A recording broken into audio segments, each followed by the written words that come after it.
Hi, I'm Lee Mather and I'm Franchise Game Director on Codemasters F1 2020. F1 2020 is the official video game of the 2020 Formula 1 World Championship. The game will feature all 20 official Formula 1 drivers.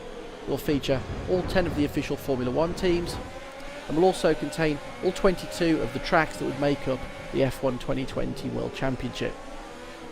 The game will also contain the 2019 Formula 2 Championship, along with the drivers and teams that took part in that series, as well as the 12 race event calendar. So with Formula 1 being an annual franchise for us at Codemasters, every year we're always looking to bring something new, something exciting to the series, and this year that big headline feature is My Team. So what's My Team?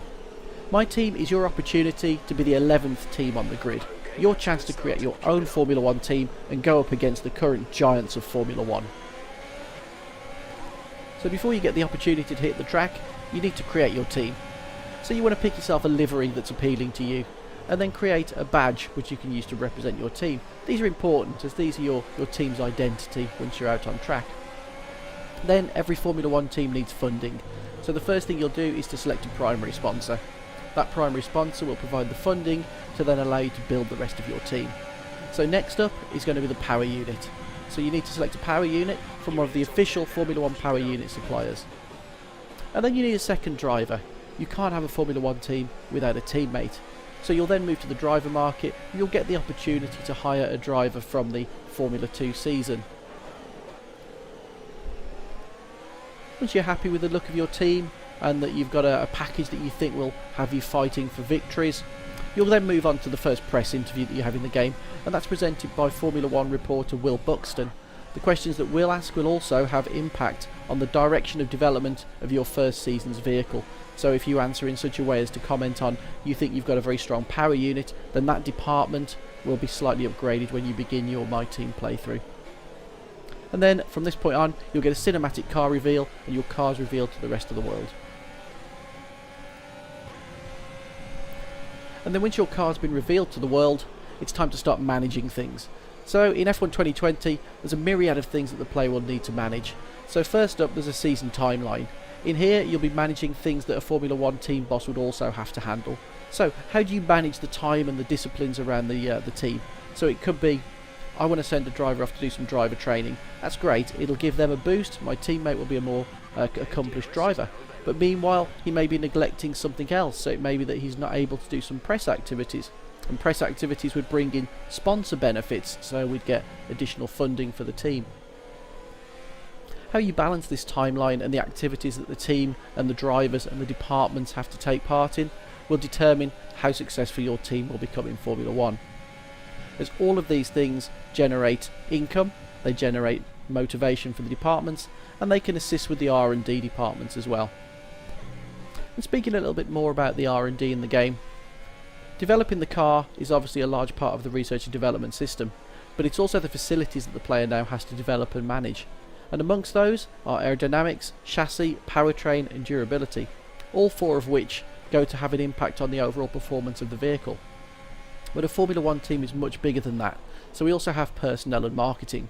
Personnel will obviously help you to train your second driver to make them more of a presence on track and more successful, and marketing will help you when it comes to brokering deals with new sponsors and trying to get the best deal for your team. And talking about deals, the game's got a fully fledged contract system. So when you go into the driver market now to negotiate for another driver, you have to negotiate against the other teams. Or even if I want to retain the driver which I've got at the moment, I still have to negotiate with that driver. And the additional money that those drivers have, they can then spend on perks, which are buffs for their performance. So they are constantly evolving and constantly developing with you and your team. And the driver market in F1 2020 will not only contain drivers from the Formula 2 series, but obviously from the Formula 1 series as well. So as you become more successful, you can start looking at very high-end drivers. Of course, they're not just going to join your team because you want them or because you've got the funding to bring them in. They're going to want a car that can win as well. So it's important that your team has the level of acclaim that that driver requires, that level of facilities that that driver requires. If, for example, I approach Charles Leclerc and he's expecting an engine facility at level 3, chassis at level 3, and that's the absolute minimum he'll accept, and I'm not at those levels, then the negotiations are going to fall down straight away. So there's multiple ways that the player has to manage their performance throughout the game, and how they engage with not only the drivers, but also the driver market, and how they acquire those second drivers within the game. And of course, you can't have a driver market without being able to rate drivers, and this is a new feature of F1 2020. We've worked very closely with the technical team at Formula 1, and we've derived a wide variety of stats that we've used to give accurate statistics for how we think each driver should be rated within the game. Each driver is rated on their experience, their racecraft, their awareness out on track, and their pace. And this gives you a great starting point to understand what sort of value for money you're going to get from a driver, what sort of level of performance you're going to get, and is the basis of the driver market. These statistics will also be updated throughout the course of the season based on the driver's real world performances out on track.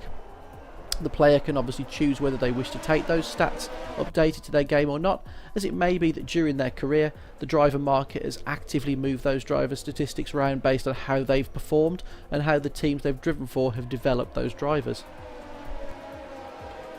So that's a little bit of insight into the big new game mode in F1 2020, and of course we've still got the career mode as we've always had in the series, something which we've continued to expand upon this year, bringing in new changes to the R&D system and a new rush mechanic on how items are developed.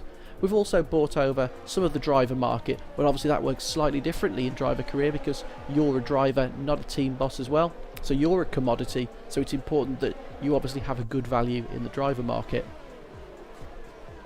But expanding a little bit on some of the other areas of the game which we've worked hard on this year, we've always found that Formula 1's loved by so many people, but it's a very daunting prospect to sometimes play. It is actually a very hard, punishing on-track experience for a lot of people. They see the sport, they see the game, they love it, but they can't play the game at the level they would choose to. So we've added a new accessibility feature to the game this year, and this goes as far as removing the off-track punishing surfaces, so gravel's no longer punishing, getting stuck on the grass, losing the traction, those things are removed. We've also simplified the options menus because again, Formula 1's a very technical game and we wanted it to be more accessible to people who were finding that a little bit off-putting. And then back to the on-track, we've also added an automatic reset to track. You know, we were seeing players occasionally go completely off down a dead end at a track such as Baku and then having to do a 3-point turn to get back onto the circuit. So that's now covered with an automatic reset to track. And then finally, probably the most heavy-handed of the assists is the AI auto steering for the player. So this assists the player with their steering to help them navigate the circuit and race more cleanly. So put together, these will actually broaden the appeal of the game to any Formula 1 fan who wishes to play the game. And with us making such great strides in accessibility, we thought this was the perfect opportunity to bring split screen back to the series. This is something that we haven't had this generation, and it's something that the fans have been asking for some time. So we thought this was the perfect opportunity to put in that two-player shared experience, playing split screen in Grand Prix mode. So hopefully this will be something that really gets players playing together, allows that person who maybe can't race against their friend because they're not so skilled at the game to be able to race because we have the accessibility, and to allow more people to really engage with the game and enjoy what Formula 1 has to offer. And then also slightly related, trying to broaden the appeal of the game and allow people to play the game the way they choose to play. We've also got the option this year to change the length of the season. So previously you would have done a full Formula 1 season. Now the player has the opportunity to do a 10 race season and pick the tracks that they wish to race, a 16 race season, or the full 22 race Formula 1 calendar. This is fantastic for players who have a limited number of favourite tracks maybe, or are slightly more time limited and don't have the time to do a full 22 race season. Or also just for those people who literally want to skip Monaco because it's such a challenging though beautiful circuit. And while I'm mentioning circuits, that transitions nicely into the two new circuits that we've got in the game this year. So the first one being Zandvoort. Zandvoort is a beautiful track based in the Netherlands, set on a beach location. It's a very old school Formula 1 track, but it's had a huge amount of work this year to bring it up to modern Formula 1 standards, including the inclusion of a very unique banked corner, something which we haven't seen in Formula 1 for some time. So that should produce some incredibly exciting racing in a beautiful location when it does get the opportunity to be driven in the sport. And then we've also got Hanoi, which in contrast is a very different style of circuit. This is a street track set in a city. It's very much taking in the geometry and the geography of the area. and this one obviously has a very striking look as well. It's got some huge straights as well with massive braking zones, so I think we will witness some incredible overtaking moves into those, and then the rest of the track is a very, very technical and high speed flowing circuit. So that's a high level overview of some of the cool new features that we've added to F1 2020. But I also want to touch upon something we've added, which is a new deluxe addition to the game as well. And this features Michael Schumacher, obviously a true racing legend. So amongst this pack, we've added the Jordan 191, which is often touted as one of the most beautiful Formula 1 cars ever. It's also the first car that Michael Schumacher drove in Formula 1. We've also got the Benetton 194 and the Benetton B195, Michael Schumacher taking his first championships in those cars. And then we also included the Ferrari F1 2000, which was the car that began Ferrari's dominance through that period in Formula 1. But it's not just the cars that are the star of this pack. We've also got some really beautiful race suits that are inspired by Michael Schumacher. We also have helmets and wonderful car liveries as well.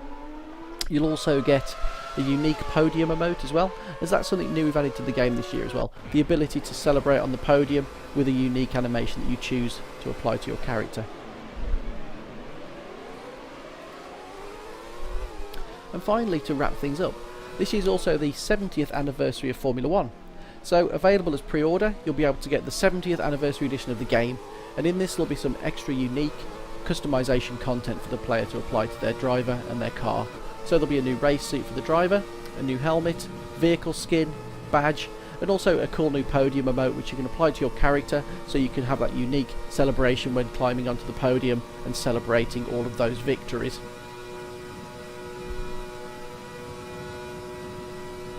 So I really hope you've enjoyed that very brief insight into what we've done with F1 2020 this year. The game will be out on July the 10th, and it'll be available on Xbox One, PS4, PC, and for the first time, Google Stadia. So thank you very much for watching.